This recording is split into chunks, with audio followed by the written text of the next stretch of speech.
and welcome to Barium's first podcast. Barium, first podcast. With your hosts tonight, we got Bubba Rude, we got Dale the Impaler, and I'm Eric Fulton. First and foremost, we're going to do a little bit about who the hell we are. So I'll let Bubba, you go first. Introduce yourself, buddy. All right, Bubba. I grew up in Eaglesham until I was about 14. Then I moved to Dawson Creek, BC, and spent most of my life playing hockey from the time I was about 6 and up. Ended up playing a bunch of Junior B and a couple of handful of games of Junior A. Did some coaching, coached women's hockey, coached Pee Wee boys, coached midget boys, coached Junior B with Fully, and I was a GM too for the Junior B team here in Dawson Creek. Nice. Dale, you wanna throw it over to you and just tell us about the Impaler. And I don't know where I landed, but I was born in Nanaimo, grew up in Cedar, which is like some would say South Nanaimo or North Ladysmith. How's that? I don't know. I feel like North Ladysmith sounds cooler.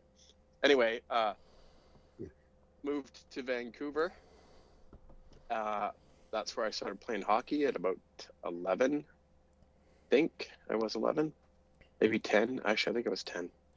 No, I think I was 9. Holy shit. Okay, I was 9. Anyway, started playing Vancouver. Played my first season of hockey at a place called the Killarney Winter Club. And my mom hated it because the practices were like at 5 a.m. or something. And so she wouldn't do it. And then I went to another place called Grandview, and that was okay, but then they closed it down. So then I ended up at the Hastings Winter Club, which was played in where the P&E is. And sometimes when I was a kid, we would play in the Coliseum where the Canucks played because they would close our little ice rink we had in a place called the Forum, and then they would let us play in the Coliseum and practice in the Coliseum. And that's like a really big memory for me to play hockey and where the Canucks played and stuff. It was kind of fun. And we got to meet a bunch of the Canucks too as kids because they would come around and see us. Some of them, not all of them, but one or two or something. Stan anyway, Smeal. You get to meet Stan Smeal. No, I didn't meet him, but I can't. You know what? Don't really remember who they were. But You probably weren't even the Canucks, just a bunch of weird guys. Hey, kids. they were just in the. You know what? That may well be. Yeah. Anyway, played hockey. You might need help tying their skates. Yeah, that's exactly what. That's my parents weren't there. I had a single mom. Good Lord. Anyway, so then we then I didn't play hockey for a couple of years. Like in grade 12, I didn't play, and then another couple of years kind of working, and then I got back into it when I went to university, and I played recreation hockey, and then I played rec hockey all the way till I was at 30, and then I moved to the Queen Charlotte Islands full time, and they don't have ice up there, so my only one game of hockey up in the QCI, the 3.5 years we're up there, was when the pond froze over one time, and I got to play some hockey there. That was kind of a fun experience, but that only happened one time, and I think it was a bit unsafe, actually, to be honest. Then I moved to Dawson Creek in 2006, had babies at that point, and as my youngest daughter turned 7, she started playing hockey, and I started to get involved helping out around the rink and stuff, and then I ended up helping out coaching and stuff just because, parents need to step up, and I ended up doing that for, I guess, another 8 years or so after that. 10 years almost, I guess, hey? So I did a bunch of coaching of girls hockey, basically. Well, that's all right. Me. That's good. It's good to be you, Dale. I know that. Yeah. Know you long enough that, being Dale is a good thing. So it's good. Well, so, my name is Eric Fulton. I grew up in, I wasn't a military baby, but I moved around a lot as a kid and got into hockey.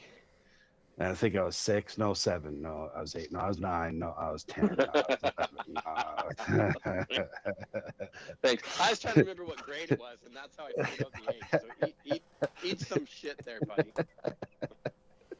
No, it started out playing hockey and, didn't fall in love with the game right away as the kid out there First hockey practice. I was in skates, way too big for me. I was wearing my uncle's gloves that could have been my gloves, elbow pads, and part of my shoulder pads. And I had a helmet with no face mask. I was the only kid out there with no face mask. And then I was wearing a shaker net sweater. I didn't even have a hockey jersey, but my dad thought it was important that I started playing hockey. So I didn't fall in love with it right away. But once I did fall in love with it, which I did, got some good playing experience. Got to go play a little bit of AAA midget, played some Junior A and the AJHL. Had a great time there. Was lucky enough to go down to the States and play a little NCAA hockey, and then got to unpack a couple suitcases in the minor pro leagues down south, and that was a great time. And once it was the Sun League, right? Is that what it was called? Sun League? Sunshine League, yeah. No, played for the West Palm Beach Barracudas. It was a great time. You woke up in the morning, you hit the pool or the beach, went out for lunch, maybe hit 9 holes, go to practice, go for dinner, hit a club till 3 in the morning, and then hit repeat. So yeah, it was a pretty fun lifestyle. Didn't mind it. But you can only live that long or that way for so long. You know, you can only do that before, living like a little kid. And then came back to beautiful Alberta, God's country, as I like to call it. Started working in the oil and gas industry. Started coaching AA midget, coached some straight midget. B, that was probably the worst year of coaching in my life. I had 16 kids who didn't want to be at the rink, but their parents still wanted to play hockey. They had the stars in their eyes and the dreams, but the kids were far from even playing competitive hockey. But learned lots about, how to motivate unmotivatable kids. So that was good. And then got lucky enough when I was in the States also to coach some AAA midget, and then moved up to beautiful Dawson Creek and started coaching Junior B up here with Bubba, which was a great time. We spent 4 years of trials and tribulations in the jungle, but had a great time doing it. Made some great people, moved some great kids. A couple kids got scholarships out of where we played. A couple kids went and tried some of their hand at minor pro, so that was a good part about that. And the same thing, then my kids started to want to play hockey. The one thing we all have in common, we've all got girls, so that's how Dale and I became friends. Is our daughters played together, and I coached the 1 year, but I didn't really care for minor hockey and the parents and the hard traveling schedule, so to speak. So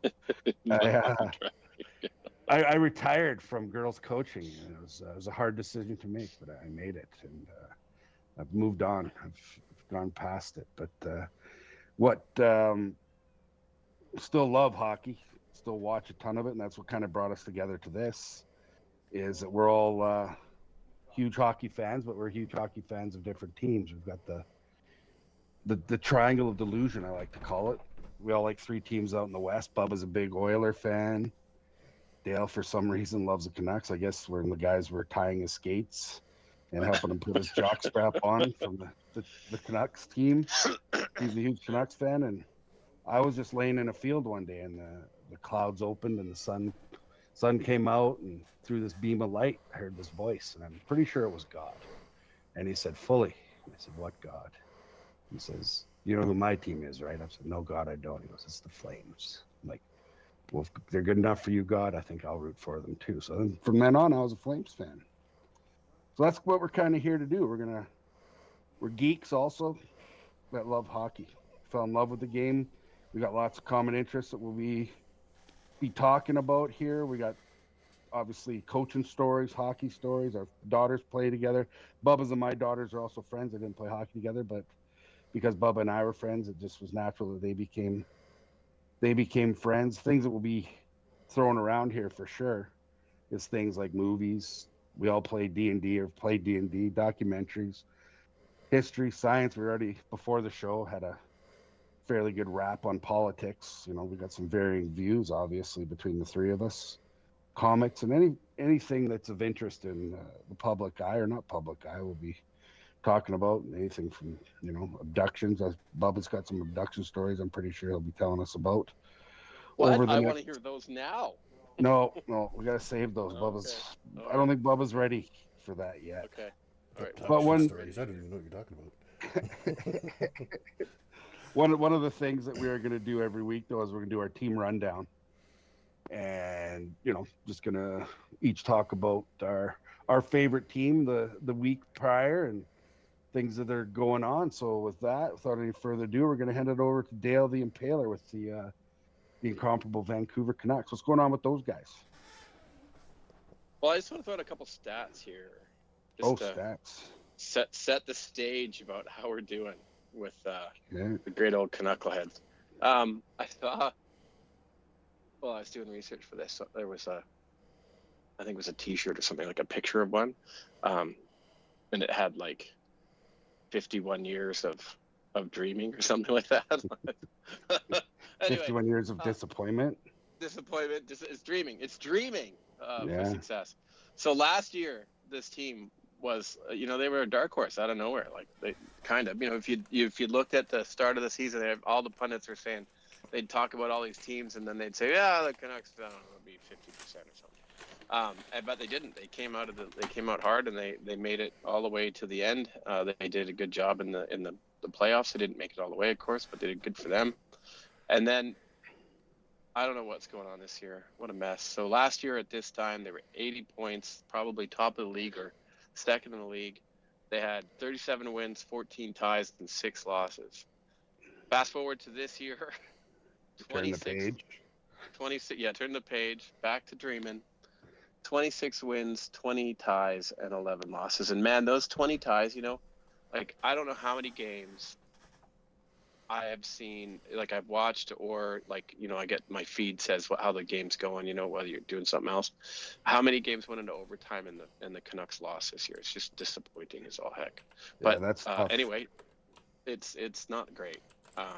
So yeah, this year not so great. This last week, they lost to the Ducks in. I did not watch the game, and I am glad I did not. But I suffered through the highlights, which wasn't really great to suffer through. It's a real sad story that they lost Demko. It was a really kind of a Cinderella story with Seeloff last year in the playoffs. I mean, yes, he's not a professional goalie, but he stood on his head for a little bit. And then, his weaknesses that are still there kind of shine through, and that's why they couldn't make it further to the playoffs. But what a great kid to do that. This year, Demko's out for sure. Is he out for the rest of the season? I don't know. That's what it seems like. He comes in and he's hurt again, and I don't know. Yeah, and then struggling. And then Hughes is hurt now. Elias Pettersson has we got more Pettersson. That's a good thing. Yeah. We stacked our Petterssons. We need at least 2 more to make a whole thing out of it, right? Yeah. Maybe even a goal. We get 6 Petterssons on the ice. Holy cow! What do you got, Pettersson cubed right now? You got 3 of them. Yeah. Well, I don't know. The one guy, he's kind of come and gone. I'm not sure if he's in the lineup anymore. I know he played a couple games, but anyway. But last year, those guys, they punched way above their weight class, though. They did. Yeah, they did. It's one of those. Yeah, it's one of those years that guys' shooting percentages are really high. They rode Demko like nobody's business, and why not? Oh yeah, he's healthy. Sure, He's an absolute stud. Yeah, and then you got that whole TJ Miller Peterson thing, and they dumped TJ Miller. And then he goes off and he's a star. And what team throws a star away? They do. Well, Vancouver Canucks do. You got your Remember future. The Fury saga back in the day, same thing. Well, get rid of him. You got your future with Elias Pettersson is what they feel, right? They got a younger kid. He's already making the bucks, and who wants that guy? Best on best showed what that kid's made out of. And no one ever, he's an NHLer. He's awesome, skilled, but I don't know about his drive or his will or his ability to get dirty. He's just he's a nice, pretty hockey player. The one stat that you guys have got going this year, which speaks volumes to, that kid on the line. You look at the plus minus for that team, and they range anywhere from -8, -9, -18, -12, -11. And then there's this one guy right at the top. He's plus 13. One guy on the team is head and shoulders that much better than everybody else. So looking at his ice time too, he's averaging 25 minutes a game, which is top ice time in the league. So 25 minutes of the game, you're in good hands. It's the other 35 shit just hits the fan, and we watched him last night. There's no there's no grit to that team. There's a bunch of soft daddies playing there. Be hard, No wonder Miller wanted out. Like that's a guy who grinds. That's a guy who's hard nosed.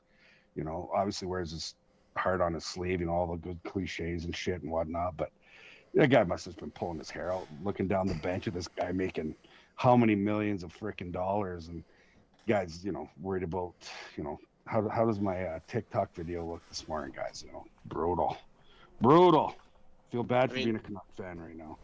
So, guys, Demko's on the injured reserve as of Sunday, and is listed as week to week, so he's minimum out for 4 games.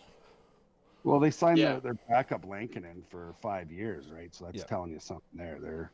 Well, he was just off for a back injury. He's out for a month. He comes back and he's right out again with another lower body injury. So he's got soft tissue damage.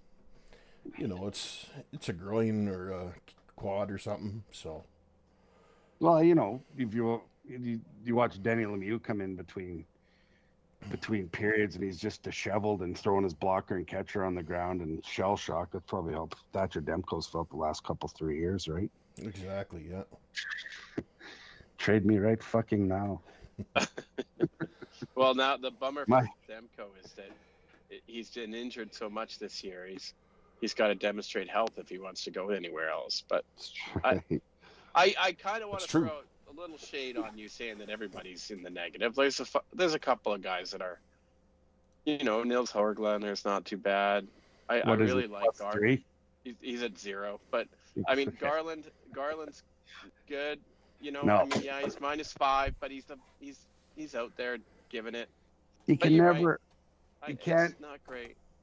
Garland. You can't root for a guy whose salad looks like that under his helmet and wears a turtleneck. Like, come on. Unless you're Mario Lemieux or your friend. It's a neck guard. Okay, he's sensitive about getting his neck sliced. Oh yeah, it's the thing nowadays. A lot of high kicks in hockey for some reason. Hey man, every now and then they make the news. But you're right. Yeah. Hughes is the hugest, brightest star on the whole team, and that's not enough. And it's far above everybody else on the team. Yeah. Yeah, like he's. Yeah. Yeah, he's that good. And I'm glad that he was injured for the Four Nation series because the Americans didn't need him.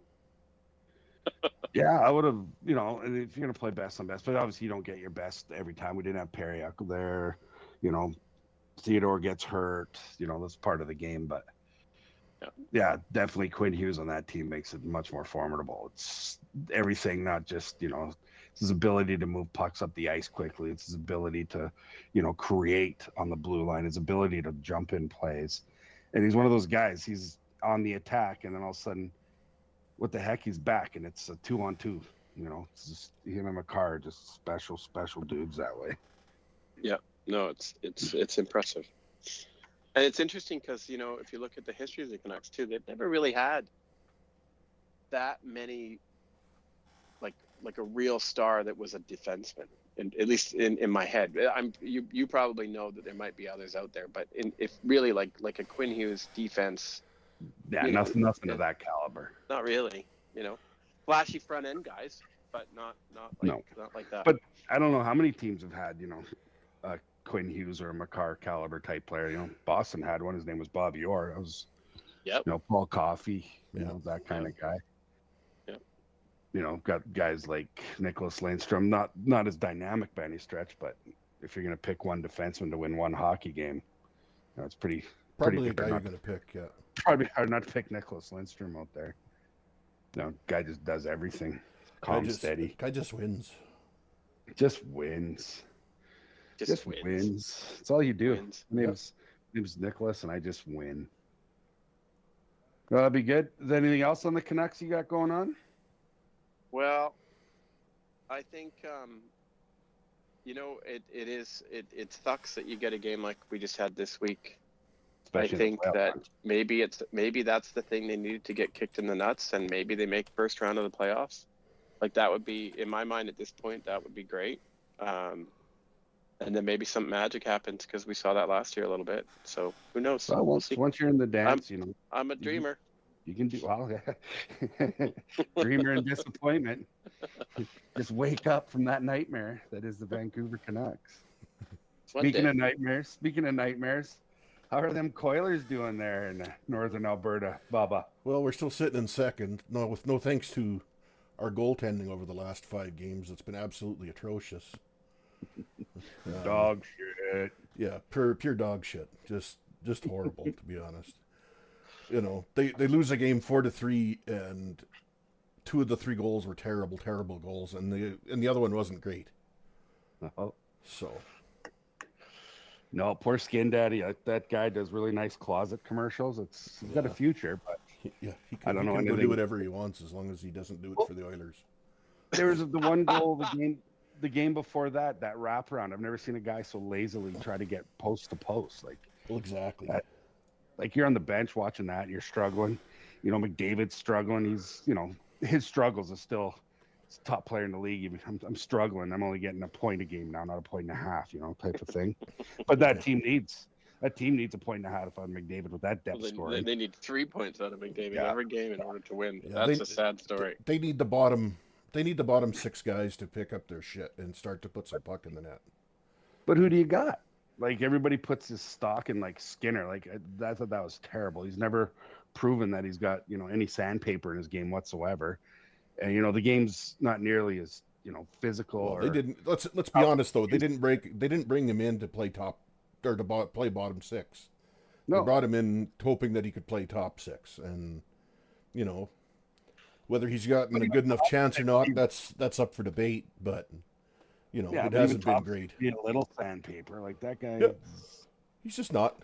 He's a slick skating smaller player, and he's nice to watch. That's all he is, though. So, you know, you know me, he's really not my type of hockey player. So no, I'll take a hulking brute over him most days. So, well, especially to go play bottom 6. Exactly. For sure.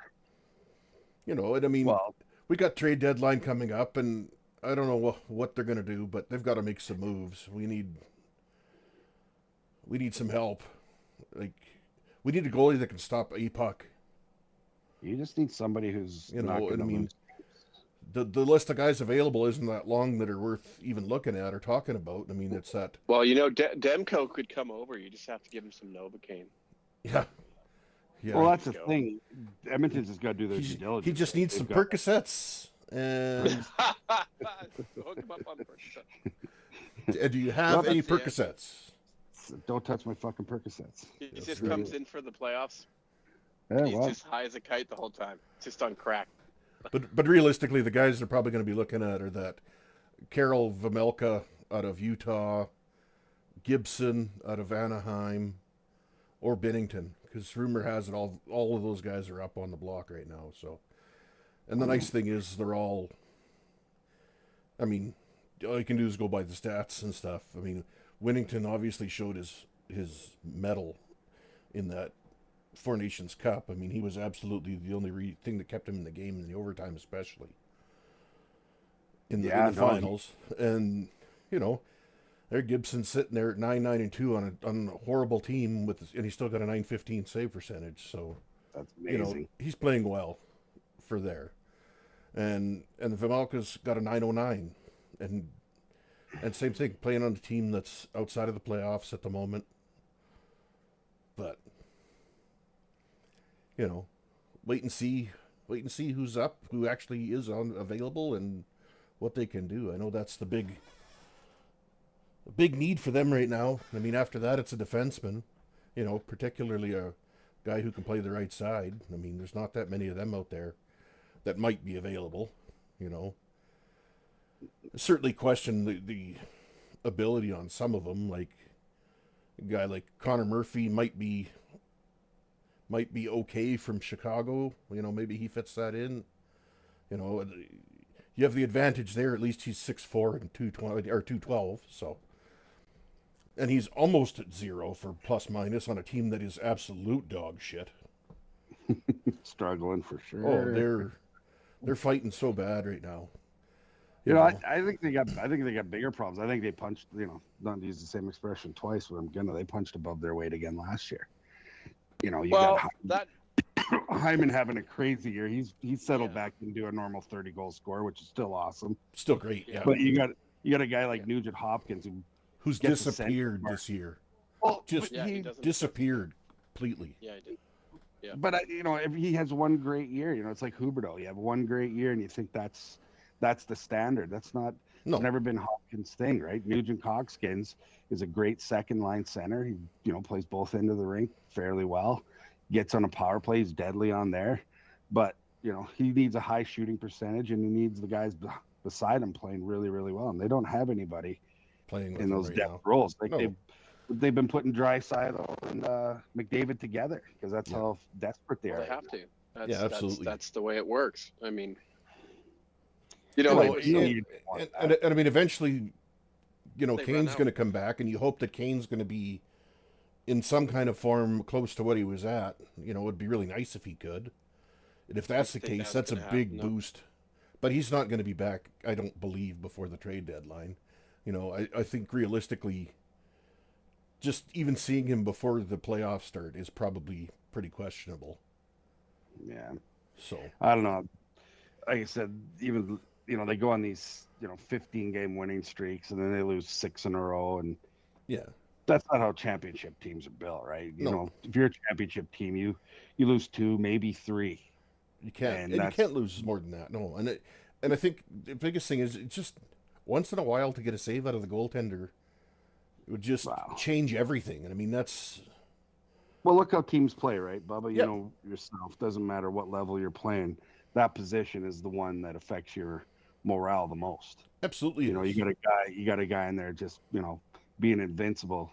You're taking chances. You got the whiteout back there. They're gonna correct mistakes for you.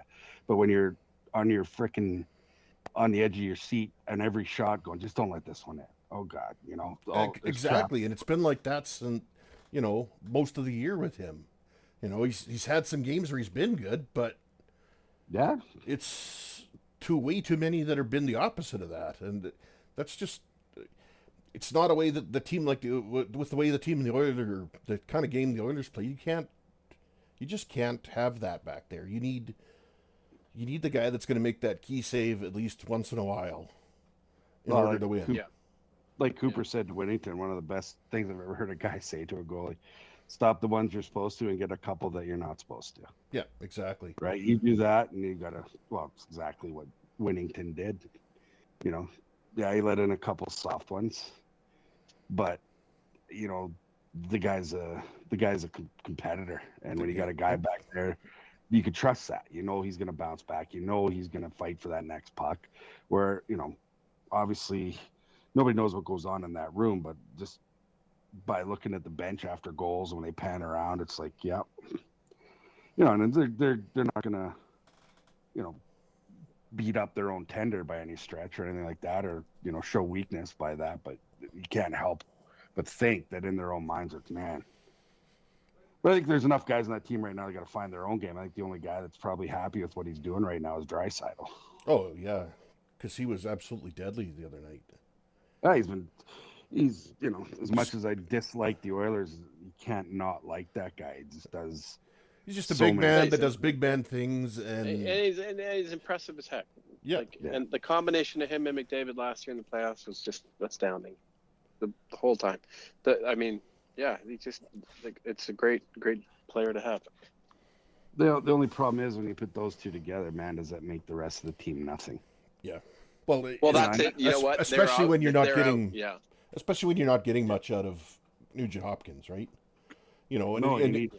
And they haven't got any. They took some swings with Skinner and Arvidsson both, and neither one of them have really done much anything. So I mean, that doesn't help either. You go back to the St. Louis Blues taking both of those players on offer sheets, and both of those guys look real fucking good in the lineup right now. Are you kidding me? What did we watch the highlights last night? I know. Broberg scores. Holloway scores. They both scored, and Broberg not Broberg, but Holloway. What's he sitting at? 17 or 18 goals right now. Like, you know, Well, and when the Flames lost the 2 St. Louis games back to back, both those guys are big, big contributors. Like, I was just like, absolutely. I was laughing at myself going, yeah, that's great. Just love watching the Oilers just give away talent, but can't say much about that. Calgary's given away more talent in this league than any other anybody team. has. Sure. Yeah. What's that Brett Hull guy? No, we don't need a guy like that. No, we don't need Nah, him. nobody needs him. He's Martin you know what? He's St. never Louis. going anywhere. Oh, Martin St. Louis. We don't need a guy like that. Never going anywhere. Screw Just a that waste. guy. Waste of him. It's terrible. Don't need him. They had Adam Fox. Well, they could have had Adam Fox, but don't need that guy either. Traded Joe Newend. He didn't want to be there, though. No. What do you do with him? Go to New York. Be a dud there. Yep. Be an imposter. Like, you saw him at the best on best. The guy was invisible. Completely. Just completely. Which guy was that? Adam Fox. Oh, yeah. Did not hear about him. No, Yankee defenseman. Well, he was in Norris talk there, last couple of years. Oh, really? Yeah. Didn't he win Rookie of the Year? I think so. Yeah. So, There was that. I can't recall his name, and I should have, but he was on the American side, so I didn't really care too much. But the guy blocked like 4 really quality Canadian goal opportunities in that last game. Slavin, that's who it was. Yeah. Nobody's stock in the NHL has risen more than Slavin. Yeah. And it's not because all of a sudden he played awesome in that tournament. He does that. That's where he needs to be. Well, he does that day in and day out. Does he? Guys that play against him regularly in his division that have to go against that guy. He's one of the best skaters I think I've ever seen. Edge work, stride, everything. He's just ridiculous. And then, like everybody talks about, his stick work. Nothing gets by him. Yeah. Well, and he's everywhere he needs to be. Yeah, he's just super good. Which is just impressive, right? Like, there he is, right there, throws himself in front of the puck, right where he needs to be. That's it's amazing. I was filming myself breaking hockey cards one day, and I was opening up, and then this is like 2 years ago, and I get to Slavin's card, and I probably talked for about 1:30 about how great he was. So, my finger was on the pulse a long time ago with that guy. Oh, there we go. Finger. You know how it is, fellas. You know how it is, fellas. Yeah. You should be fully Swami. They call me the Swami of hockey. The Swami. Is that right? Okay. The Swami. The Swami. No, the Oilers, right now they're struggling. Yeah. And I'd like to say it doesn't make me happy, but it does. No. I take joy. There's not many times I take joy in the pain of others, but this is one scenario where I absolutely do. I love it. Freaking love it. The nice thing is they're still in what position? Yeah, no, that's fine. Yeah, and where are the Flames? Flames. Let's talk about those guys. So outside of the playoffs still? Where are they? Game in hand. It's all right. It's still not in the playoff. No, they had a good week though. They did. They come back from the break. They play San Jose, the juggernaut team that they are. The up and coming beasts of the NHL, and they scraped a victory by. I was watching that game, and I was like, face-offs. I can always tell how Calgary's going to play when it comes to the circle. Not winning and snapping them back clean either way or losing them clean, but it's all those 50-50 draws. And the Flames weren't on their toes.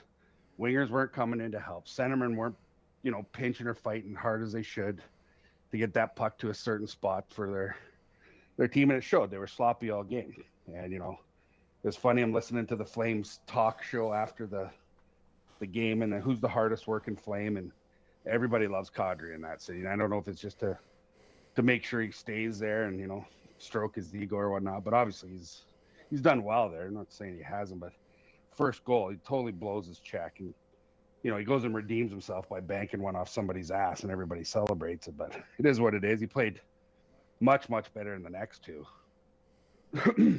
Calgary goes into the first place team in the league of Washington Capitals, and just pretty much just hand them their biscuits, their gravy, and then just takes it right back and eats it right in front of them. It was great. I loved it. Those Team worked hard. Fourth line, that Prospecil cat, put him on there. He's played up and down the line all year. He's done well wherever he goes. But I think that fourth line right now for his maturity is perfect. He's north-south. Bubba and I were watching the game. I said, just watch this kid how many times he gets the puck out of his own end in hard situations.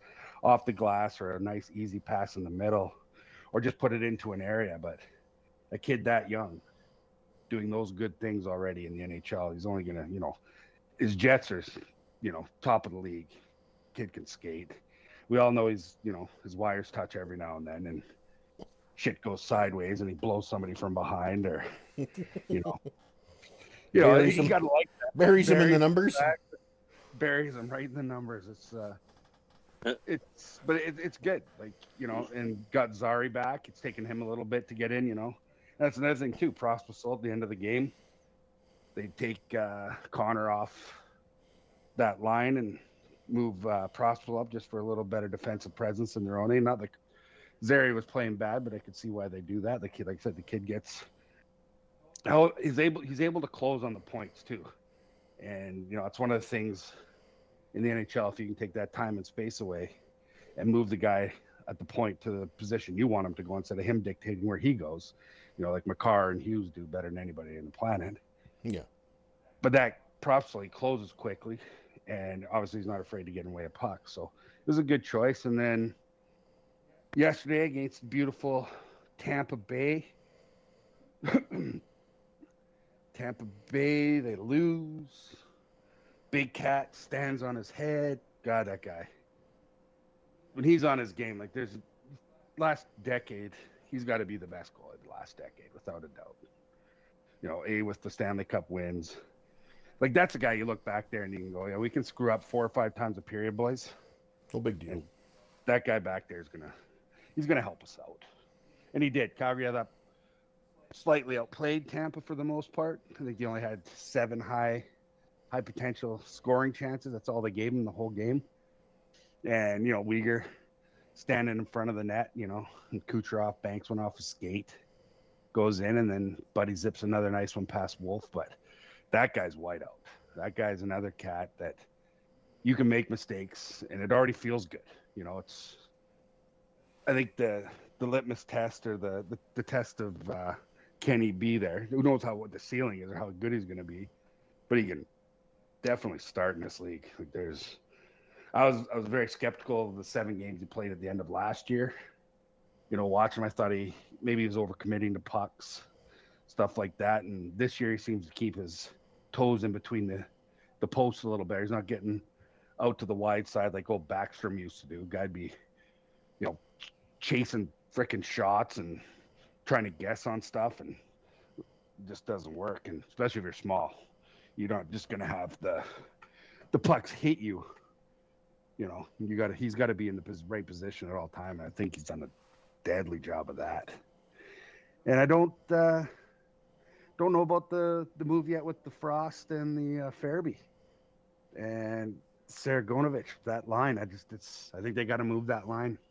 Got to move it around. Yeah, I think I wouldn't touch that top line right now. I'd leave Coronado, who's an absolute freak, with a shot.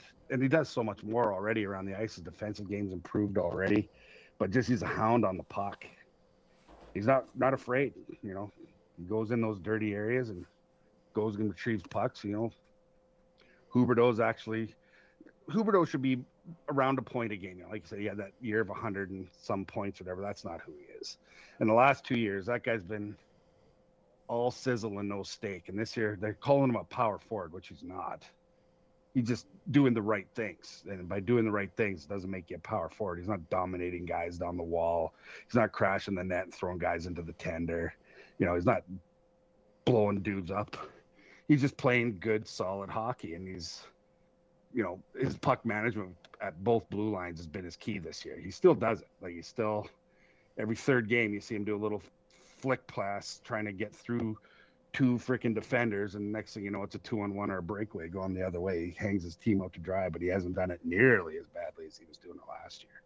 But I just giggle at the power forward. It's furthest thing from power forward. He's just a big guy who's playing hockey the way he should play it.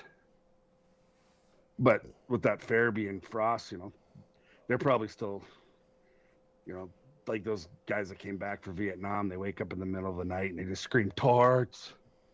So probably got some PTSD from playing there. But you can tell little by little. I think they put a decent winger on there. Even move Farabee off there. I don't know, get them separated. But the good thing is Calgary's got 9 players that are good second line players. Yeah, that's what they have. They don't have real first line players, but they got 9 guys that can play, second, third line minutes and do it really well. And if the systems followed and the work ethic's there, which has been pretty much all year, it's proud to watch. I'm proud to watch a team that, night in, night out, there's very few eggs laid. They go at it the right way. And like I said, you got the white out in the back. If you screw up, that guy's just gobbling up pucks, and his rebound control's been out of this world lately too. Did he even give up a rebound the other night, Bubba? Yeah, he did one. Yeah, but that was on a really hard shot that he had to kick out with the pad. So, it's the goalies nowadays. They like to kick the rebounds out. That's why, the game against Washington, that Logan Thompson, he punts rebounds out. Like he's kicking them out. He's not just placing them, but he's kicking them out when he can. And that's why you got to have that second layer. You have that first layer drive the net, get the greasings, and then they had to figure out a way to get that second wave in there in the right timing. Brett Hall, quiet ice, find those things, and just put pucks in behind the net. But other than that, no, I think the Flames and the Canucks is going to come right down to the end, Dale, right to the end, and we'll. I think one of us will be sad. Yeah. And one of us will have to go for dinner with Brucey and tell him, how much how much he wants to stare into his eyes. Tells him. That's right. It's not physical love. It's that's mental. Right. Yeah. Some deep breathing exercises, nose to nose. Right. Brucey. Right. Together. You know what? If you breathe in while Bruce breathes out, you're cycling each other. That's right. You're sharing is caring. Yeah. Your chakras are joined. It's going to be. That's right. It's going to be good. Speaking of sharing is caring, so I got a radio put in my kid's car, and I just called a random number off the internet, and it turned out it was this guy here in Courtenay.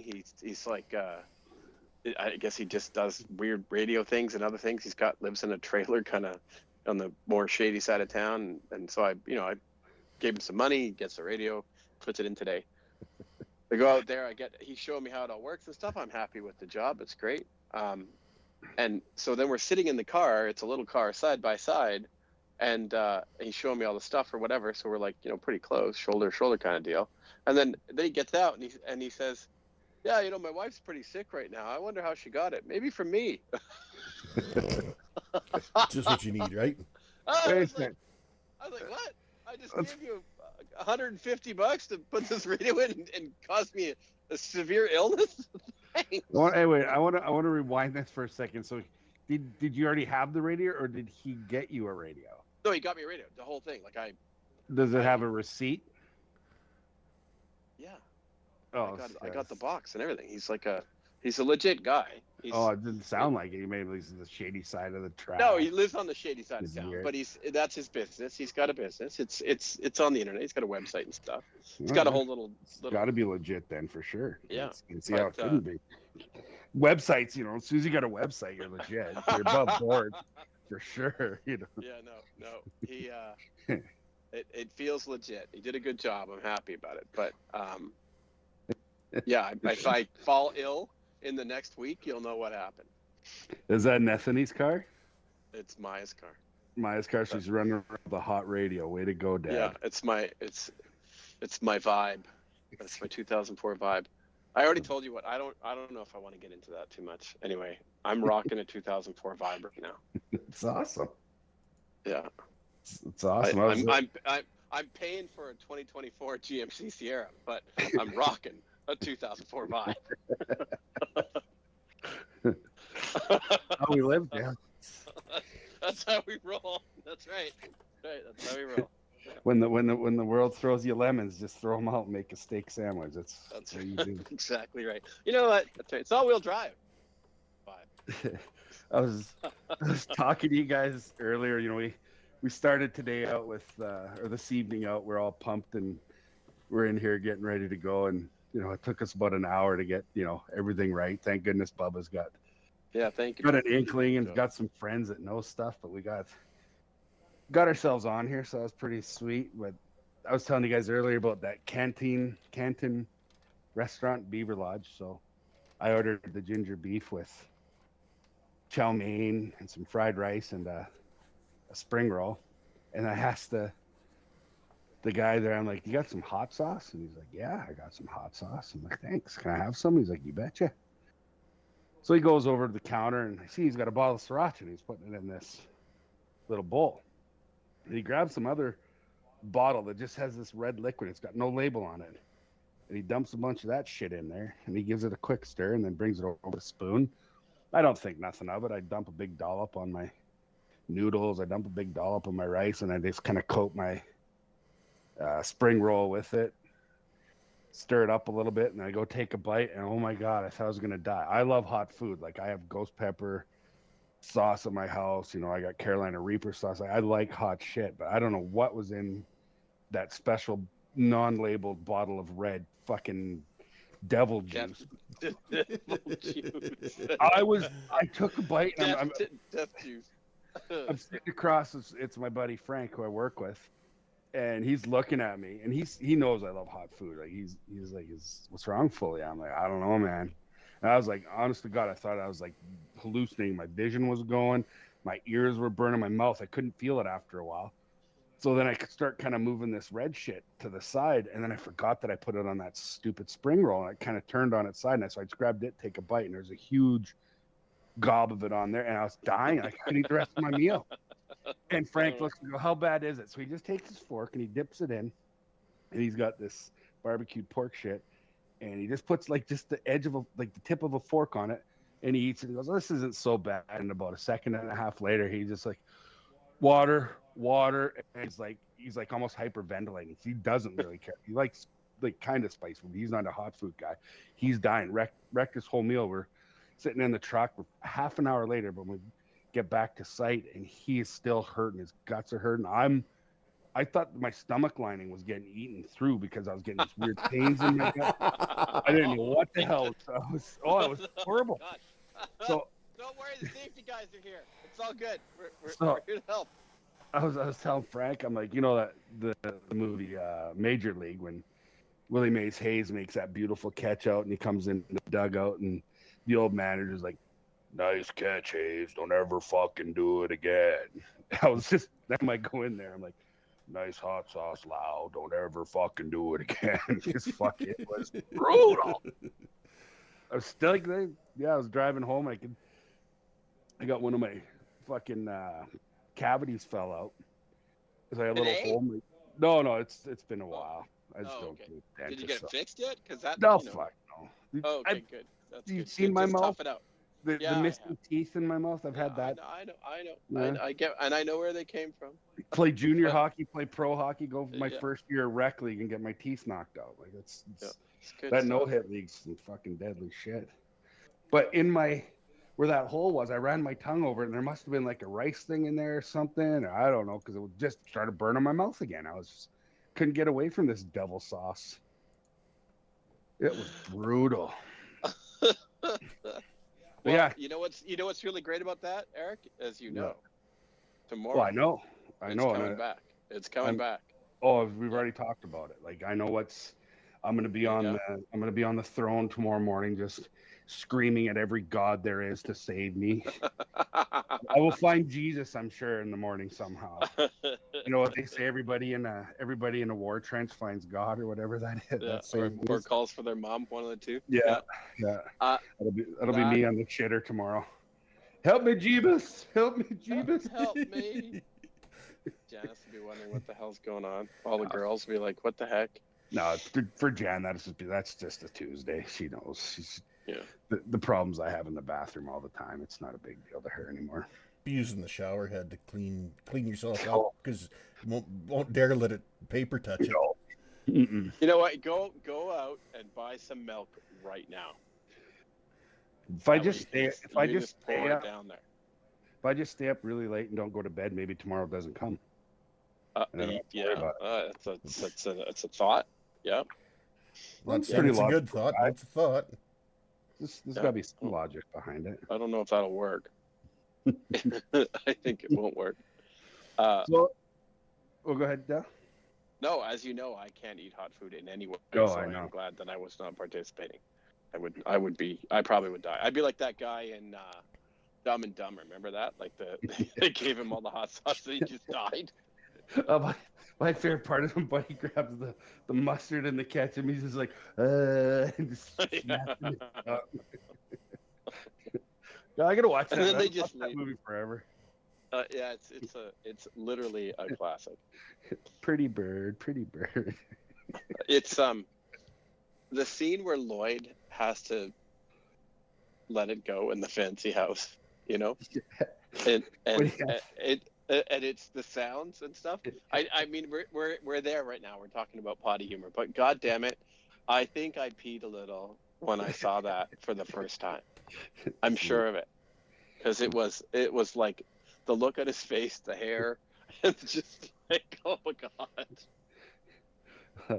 Me and my buddy were talking about toilet humor, fart jokes and stuff. We're talking about alien abductions, and buddy's like, Frank's like, why do you think they have such a fascination with, our asses and stuff? I said, well, makes sense to me. If I'm watching an alien race, right, and you go down, say just by chance they hit a frat house and they're peeking in through whatever kind of X-ray vision they got, and there's a bunch of dudes, and every time this one part of their body exudes some gas or air, everybody starts laughing or holding it. There's always a big reaction to a fart. So I'm pretty sure, when I'm an alien, I'm like, I want to check that out. Why is everybody so consumed with this part of the body and what comes out of it? So I think it's pretty natural to go to the ass. All right. Our culture's infatuated with it, right? We got people who get surgery to make their ass bigger. They bleach their bunghole. The ass is a fascinating thing.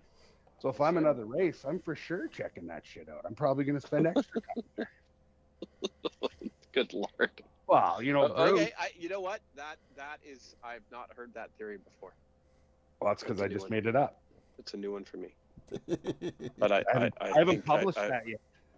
Okay. Well, I think that's good. So we're going to call that the fully function of alien abduction. I was gonna call it the stink ring curiosity by Eric Colton.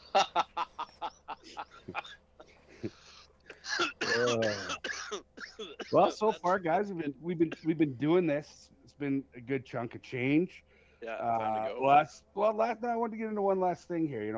We're starting out. It's our first one. Dreams, delusions, or dreams of grandeur, whatever you want to call it. We say, this thing goes and we get people that actually kind of think it's all right to listen to, and next thing you know, we're hanging out with Hollywood stars and shit, because I'm pretty sure that's going to happen. Okay, that's going to happen. Yeah, because because we're definitely a realistic explanation. You know what? I just we're want to that highlight that we all have faces for radio. That's all I got to say. Yeah, I'm pretty sure that our podcast will never be the one where we're all sitting around in our skinny jeans and our nice hair and we have the cameras on us. I don't, don't think that's happening. There's no postcard. Got to get one of them really low voices for yourself. Yeah. Really cool. Yeah. Let me touch and go. But you got to have like a great backstory where you were like a, CIA operator in Iraq for 5 years or something. No, I'm not. That's stolen valor. Can't do that. Yeah. Exactly. All right. You had a topic though. What is it? Well, yeah, last one. So it's just like you said, we get to a point, and it'll never happen. But if you could have one guest, your dream guest, anybody in the world, past, present, future, if you can think of somebody, but who would you want, Dale, as your one guy that we could sit here or gal and we could just bullshit with for half an hour? I would love to spend an hour talking to Shane Gillis. Yeah. That guy fucking makes me laugh so hard. And I know there's like, there's all sorts of people like he's controversial or whatever, but he did a whole bunch of video shorts, and some of them are like, top 5 funniest things I've seen in a couple of years. Like they're just, he's surrounded himself with a bunch of funny guys. I'd love to hear what he has to say. I think he's a funny dude. Well, and he's funny off the top of his head too, right? I know, right? Like right now, like bam, bam, bam. He's a funny guy. Yeah. Like anytime you watch him get interviewed, he's not. There's nothing dull about it. It's No. Yeah. It's a funny fucking shit. I agree. That'd be a great one. Bubba, who would you like to rap with? I'd love to just sit down and listen to stories with Gretzky. I mean, Oh, that'd be cool. Just the hero growing up and the whole works, and that guy's got stories coming out his ears that don't get publicized most of the time, and it'd just be great to hear him.